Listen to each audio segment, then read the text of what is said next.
Olivier Mine sans filtre, il évoque son coming out comme jamais. J'ai simplement dit ce que j'avais à dire.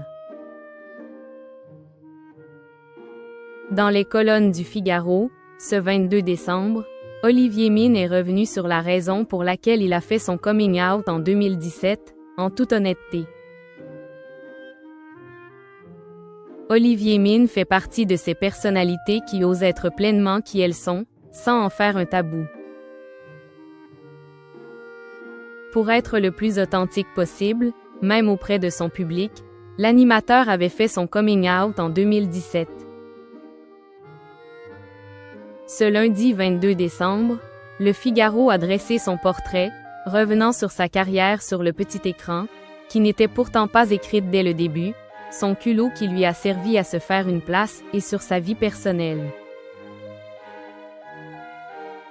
Et il y a effectivement moins à dire sur ce sujet que sur son parcours professionnel, riche mais pas linéaire.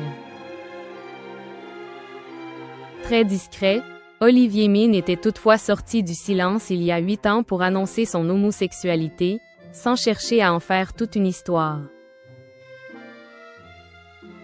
J'ai simplement dit ce que j'avais à dire parce qu'il n'y avait pas de raison de créer un personnage qui n'était pas raccord avec moi, a-t-il expliqué en toute franchise. En le faisant, je n'ai pas eu le sentiment d'avoir à reconnaître quelque chose, a-t-il toutefois nuancé. Lorsque nos confrères ont tenté d'aller plus loin, en demandant s'il était actuellement en couple, l'animateur télé a botté en touche, préférant une réponse évasive mais suffisamment riche pour clore le dossier. Tout va bien dans ma vie. Je suis heureux en amour dans la mesure où l'amour habite ma vie sous plein de formes différentes. Quelques lignes plus haut dans l'article, l'ex-présentateur culte de Fort Boyard révélait être très entouré, notamment par sa famille.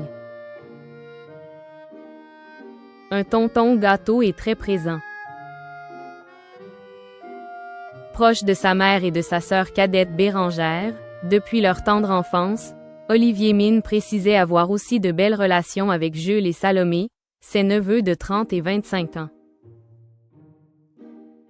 Je les ai suivis toute leur vie, ils sont un peu comme mes enfants, a-t-il confié avec tendresse, prouvant que l'amour dans une vie ne se limite effectivement pas qu'à l'amour charnel, mais qu'il peut exister bien au-delà. L'animateur télé s'était déjà livré à quelques rares reprises sur sa vie sentimentale, notamment en juillet 2022 auprès du magazine Nous Deux. Il disait alors avoir la chance d'être aimé, et précisait qu'il est du genre à aimer du mieux possible.